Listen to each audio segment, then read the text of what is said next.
All right, it is time for me to somehow make a Should You Reads for N.K. Jemison's newest release. Should you read The Great Cities Duology? Should you? Obviously, I think yes, but reality, I know not everyone is going to like this duology, and that's why this video exists. I am going to try and help you figure out, is the premise, the project of this work, is this something that'll work for you? Is it something you should spend your time and money into? That's what we're gonna do. Just quick housekeeping at the top. It's a 5-star series for me. This is no surprise. I love N.K. Jemisin works, which means a lot of what she does with art I find very fun and fulfilling for me, but I also know that she has a strong authorial voice that does not work for everyone in every project she chooses to do. I like book 1 a tiny bit more than book 2. I think it's because it's a bit longer, and I like fantasy books. Like book 1's like 460 pages, book 2 is like 360 pages. That said, I still love both of them. For any person who thought this was a trilogy, it used to be a trilogy. It is no longer a trilogy. It is a duology, and that is answered in the acknowledgement section of the second book, or I'm sure if you go see any Jemisin interview, she talks about it there. But it's a complete thought. It's a duology, and we are going to go into this Should You Reads spoiler-free, trying to figure out, is this a series that you should be picking up? And so firstly, what is this about? In the first book, we are watching the birth of New York City. We are in a world where as cities become older, exchange cultures, they can manifest into an avatar that is responsible for the magics of the city, for protecting the city, because there is always this entity in this universe that is against the formation of cities. And New York's birth is unconventional. Instead of having one avatar, it has 6. And instead of the enemy going away after it's born, it's still around causing trouble. So that is the premise of the first book. And this kind of ties into the thematic richness of this series. But I also think knowing the themes could tell you whether or not this will connect with you, because I do think it's a themes and character-driven story, even though it kind of has an action movie plot scaffolding to it. So the themes that it really explores is, what is a city? What makes a city? What makes a city grow? What are things that are the antithesis to the uniqueness and the growth and the community of a city? We're really exploring that, and specifically through the lens of New York. Jemisin always claims she's 50% of New Yorker, 50% from Alabama. She loves New York. She currently lives in New York, and this first book, at least, looks into pre-pandemic New York. I say that both culturally, but also in terms of what the pandemic has done, but also politically. Like, she had a problem finishing this trilogy because of how different cultures have evolved. The world is changing faster than she could write the series, and it was also, I think, taxing and exhausting because, have you seen the world? Have you seen it? It's a lot. But also because this is such a near past New York City culture, thematically, we're looking at gentrification, we're looking at the effects of colonialism, we're looking at what people who are not living in cities think cities are and think cities should be versus the people who live in the cities and the compromises they make to be a part of a community that is just so different. So that's thematically a lot of what's happening here. A lot of people will say they don't like this because they don't like New York. And I do think liking New York helps. I think if you know New York City, it's going to be infinitely more fun for you because of all the Easter eggs and the New York City-ness of it all. But I personally am not someone who adores New York City, but I love cities. I do love cultures and cities and studying that from an anthropomorphic lens. And I do think you kind of get that here. But I think if that project, because that's the core of it, that's what we're discussing this entire time, is uninteresting to you, then I don't know if this book would land with you, unless you're like me, where it's every sentence Jemisin writes, she can do no wrong, okay? So eyes wide open going in, that's what it is. Also, plot-wise, this is very much fish out of water tropes times 6. We have all of our boroughs that are born, don't know what's happening. They are literally being thrown into the deep end, and there's an enemy around, and they're like, what is happening, and what did I just do to stop that? And they're trying to figure it out, and they're trying to come together to figure out what's going on, but they also have very different personalities. Like most cities, not every neighborhood is the same. That is the same in small places, small, like Cleveland, large places like New York, medium, like Boston, Chicago, different neighborhoods have different energy, and that definitely comes through with these avatars.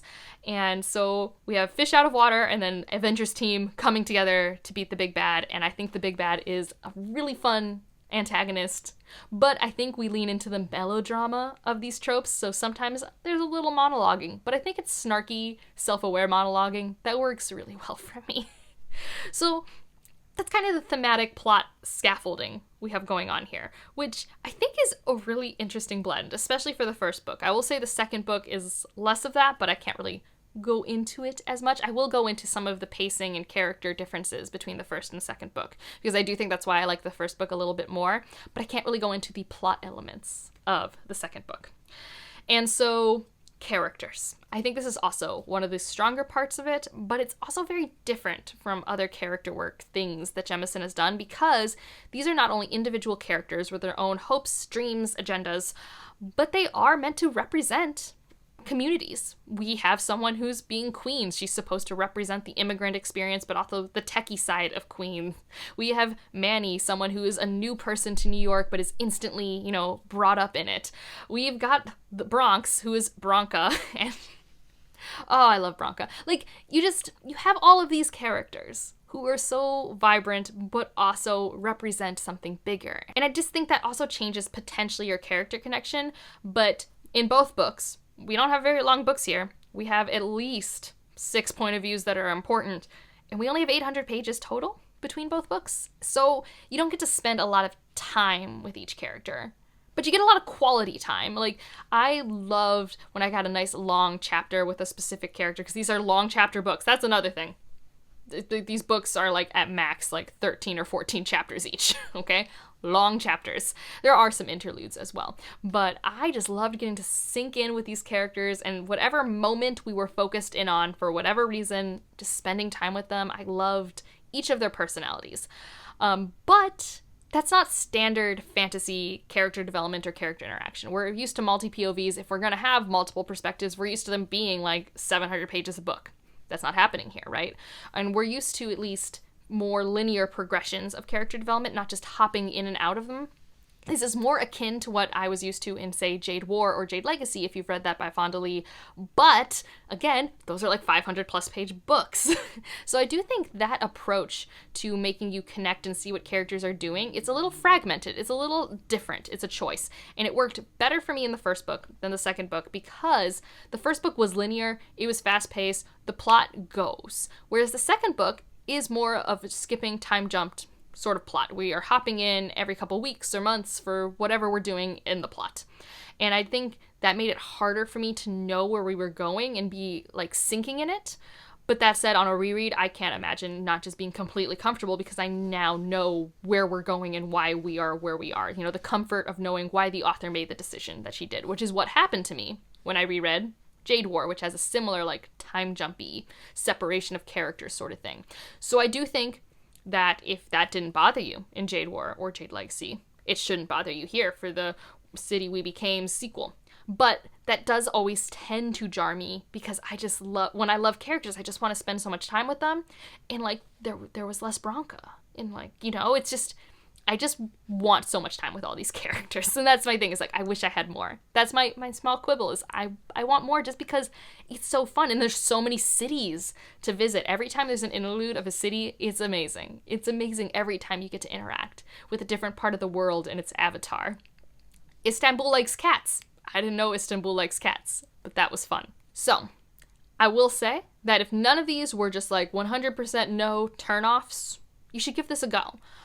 It's extremely well written. It's very unique. I know some people compare this more to like magical realism contemporary. For me, it's definitely more like contemporary sci-fi eldritch horror with like very low sci-fi elements in terms of stuff. Like, it's genre blendy. Like, you can attach a genre to it if it makes you feel good. But I think it's definitely more akin to maybe superhero magic than anything else, especially with how it works. But there are like science explanations in world. So I don't know if the magical realism thing works, but if you want things to make sense right away, that's not going to happen. Although there are occasionally lovely info dumps, which I adore. I adore a good info dump. So hopefully this is helpful to making sure you have the right expectations going into this. I have not personally listened to the Robin Miles narration, which is a crime, because I hear it's phenomenal. But if you are an audiobook person, go check those out, because I've heard literally nothing but positive things about them, and I'm just so jealous that I never can get a hold of those from my library because they're always checked out because they're that good. So yeah, I'm very biased. I do think you should read it, but I also understand if the project of this work is not for you. And it's the same Jemison snark in writing that always exists in all of her works. So like, if you have not liked reading Jemison, I don't think this is going to change your mind. I also, now saying that, want to add one last thing that does bother me about the series, and may or may not bother you, is the prologue of the first book is a short story she wrote. I don't personally like when authors write short stories and then just choose to make that the first chapter or first section of their book, because it almost is completely tonally different from everything else, and that's no different here.